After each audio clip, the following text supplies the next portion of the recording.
السلام علیکم بھائی عبدالشکور صاحب، کیا امام بخاری رحمۃ اللہ سے پہلے کوئی تابعی یا امام بخاری کے استادوں میں سے آیا یا ان کے آباء و اجداد میں سے ترک رفع دین کی کوئی دلیل ملتی ہے؟ اور دوسرا، بسا اوقات میں نے کافی مناظرے والے حدیثوں کے دیکھے ہیں کہ وہ اپنی رفع دین بھی کسی صحیح صریح مرفوع حدیث سے ثابت نہیں کر سکتے، تو ان میں اتنی شدت اور ہٹ درمی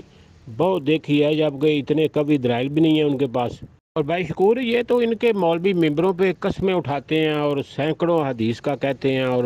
قرآن پاک سر پہ اٹھاتے ہیں۔ وہ ان کی حدیثوں کی حیثیت اور کیفیت کیا ہے؟ حدیثیں نہیں پڑھتے، صرف قسمیں اٹھا اٹھا کے کہتے ہیں کوئی کیسے کو کیسے، یہ کیا انہوں نے مسئلے پھیلائے ہوئے ہیں؟ وعلیکم السلام۔ اور امام بخاری رحمۃ اللہ علیہ کو یہ بھی تسلیم ہے کہ سب اہل عجم اہل اسلام اس مسئلہ رفع دین میں امام ابراہیم نقفی رحمۃ اللہ علیہ کے گرد ہیں۔ یہ سب لوگ اس کو سنت کہنے سے نفرت کرتے تھے، رکوع والی رفع دین کو۔ ٹھیک ہے، ظاہر ہے بہت تابعین اور تبع تابعین ہیں جو امام ابراہیم نقفی کے گرد ہیں۔ اگرچہ امام بخاری نے یہ تو اعتراف فرما لیا ہے کہ عجم کے تمام اہل اسلام آپ کے زمانہ تک تحریمہ کے بعد رفع دین کو سنت ماننے سے انکار کرتے تھے، مگر یہ بیان نہیں فرمایا کہ حجاز مدینہ منورہ کے جلیل القدر تبع و تابعی حضرت امام مالک رحمۃ اللہ علیہ بھی تکبیر تحریمہ کے علاوہ رفع دین کو ضعیف کہتے تھے اور فرماتے تھے کہ تکبیر تحریمہ کے علاوہ کسی جگہ رفع دین کرنے والے کو نہیں پہچانتا۔ المدونۃ الکبریٰ میں یہ موجود ہے۔ اور مکہ مکرمہ کے جلیل القدر تابعین امام میمون مکی رحمۃ اللہ علیہ، امام نضر بن کثیر اور سعیدی رحمۃ اللہ علیہ اور امام محب بن خالد رحمۃ اللہ علیہ کسی رفع دین کرنے والے کو جانتے تک نہ تھے۔ ابو داؤد معلوم ہوا کہ امام بخاری رحمۃ اللہ علیہ تک خیر القرون کے عرب و عجم کے فقہاء علماء اس پر تھے کہ تحریمہ کے بعد رفع دین سنت نہیں۔ ٹھیک ہے، یہ مسئلہ تو ہوا ظاہر۔ اب دوسری بات آپ نے کہی کہ ان کے آباء و اجداد میں سے، تو بھائی حضرت امام بخاری رحمۃ اللہ علیہ کے اپنے دادا جان امام بخاری کے دادا استاد امام محمد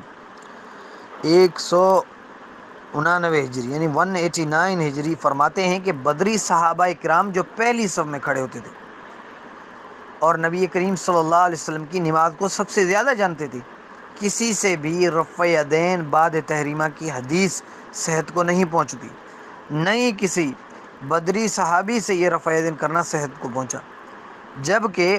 ہمیں حضرت علی رضی اللہ تعالیٰ عنہ اور حضرت عبداللہ بن مسعود رضی اللہ تعالیٰ عنہ سے نہایت مضبوط طریقہ سے یہ بات پہنچی ہے کہ یہ نماز میں پہلی تکبیر کے بعد رفع دین نہیں کرتے تھے۔ کتاب الحج جلد نمبر 1 صفحہ نمبر 95 آپ جا کر دیکھ لیں۔ بخاری رحمۃ اللہ علیہ نے اپنی جامع صحیح میں تو امام محمد رحمۃ اللہ علیہ کے اس چیلنج کو قبول کرنے کی ہمت نہ کر سکے، صرف دو صحابہ سے حضرت عبداللہ بن عمر رضی اللہ تعالیٰ عنہ اور حضرت مالک بن حویرث رضی اللہ تعالیٰ عنہ کی حدیث لائے ہیں، ان میں سے بھی کوئی بدری ہے، نہ ہی کوئی نہیں بدری صاحب، نہیں ان کی روایت میں دوام کا ذکر ہے رفع دین کا، نہیں ان کا اپنا رفع دین پر مذابت ہے، یعنی ہم ان کا اپنا عمل ہے۔ اس لیے امام نسائی رحمۃ اللہ علیہ اور امام ترمذی رحمۃ اللہ علیہ ان کے شاگرد ہیں۔ 303 ہجری میں امام بخاری نے اپنی سنن میں نمبر 158 پر حضرت مالک بن حویرث اور رضی اللہ تعالیٰ عنہ اور حضرت عبداللہ بن عمر رضی اللہ تعالیٰ عنہ کی دونوں حدیثیں ذکر کرنے کے بعد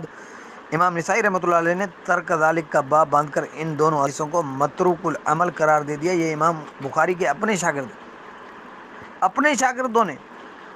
ہاں، امام مسلم رحمۃ اللہ علیہ نے تھوڑی سی ہمت اور فرمائی۔ ایک مسافر صحابی حضرت وائل بن حجر رضی اللہ عنہ کو تلاش کیا، گویا عبداللہ بن عمر، مالک بن حویرث اور وائل بن حجر سے نقل کیا نے حضرت صلی اللہ علیہ وسلم نے ایک آدھ دفعہ رکوع کے وقت رفع کی، جیسے آپ صلی اللہ علیہ وسلم نے ایک مرتبہ کھڑے ہو کر پیشاب فرمایا،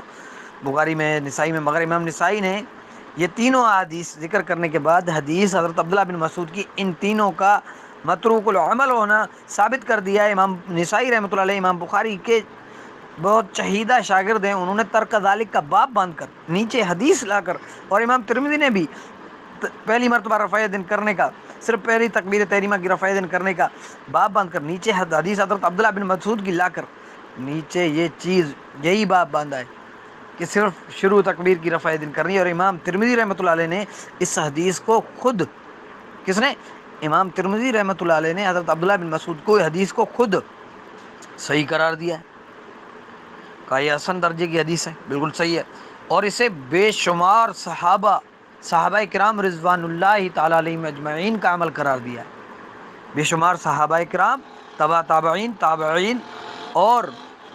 اہل کوفہ کا عمل قرار دیا ہے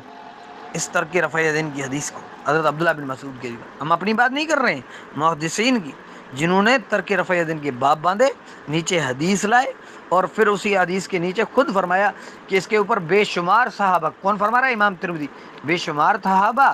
اور تبع تابعین، تابعین اور اہل کوفہ کا عمل تھا۔ کون کہہ رہا ہے؟ امام ترمذی کہہ رہے ہیں، بڑے محدث سے وہ کہہ رہے ہیں۔ اب دیکھیں، ایک طرف ان کے امام مالک رحمۃ اللہ علیہ، حضرت ابراہیم نخوی رحمۃ اللہ علیہ اور حضرت امام محمد رحمۃ اللہ علیہ، امام محمد بن رحمۃ اللہ علیہ ان کے آباء و اجداد میں سے ہیں، ٹھیک ہے، اور امام مالک رحمۃ اللہ علیہ تابعی تبع تابعین میں سے ہیں، ٹھیک ہے، اور امام نقوی رحمۃ اللہ علیہ تابعی ہیں۔ دیکھیں، ان سب سے یہ ثبوت ملتا ہے، ترک رفع یدین کا ثبوت ملتا ہے۔ اور مزے کی بات آپ کو بتاؤں، جب آپ اہل حدیث کو یہ حدیث پیش کریں گے تو وہ کہیں گے یہ حدیث سفیان ثوری کی تدلیس کی وجہ سے ضعیف ہے۔ ہم ان کو جب دکھائیں گے، دلائل دکھائیں گے، بھائی یہ کس درجے کے مدلس ہیں کہ ان کے اوپر تدلیس کی، ان کی حدیث ضعیف بنتی ہے کہ نہیں بنتی ہے، حوالہ نہیں دیں گے، جھوٹ بولیں گے، ادھر ادھر ایک دو کوئی مفسر قسم کا حوالہ نہیں دیں، مبہم قسم کی باتیں کریں گے۔ اور اسی سفیان ثوری سے جب ہم دکھائیں گے کہ یہ ان سے روایت بخاری میں کر رہا ہے، وہاں پہ حدیث صحیح ہے، یہاں پہ کیوں ضعیف ہو جاتی ہے، تو ان کو یہ بات بھول جاتی ہے، یہ چیز بھول جاتی ہے۔ تو اس سے یہ ثابت ہوتا ہے ان کے پاس خالی ضد اور ہٹ درمی ہے، جھوٹی قسمیں عوام کو گمراہ کرنے کے لیے۔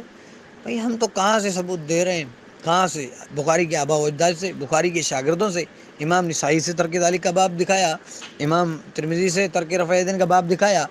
اور جو امام بخاری کے شاگرد ہیں، شہیدہ شاگرد ہیں، اور امام محمد جو امام بخاری رحمۃ اللہ علیہ کے دادا جان اور استاد ہیں، ان سے بھی دکھایا، امام مالک رحمۃ اللہ علیہ تبع تابعی ہیں، ان سے بھی دکھایا، اور امام نقوی رحمۃ اللہ علیہ سے الحمدللہ ہم نے ہر چیز ثابت کی۔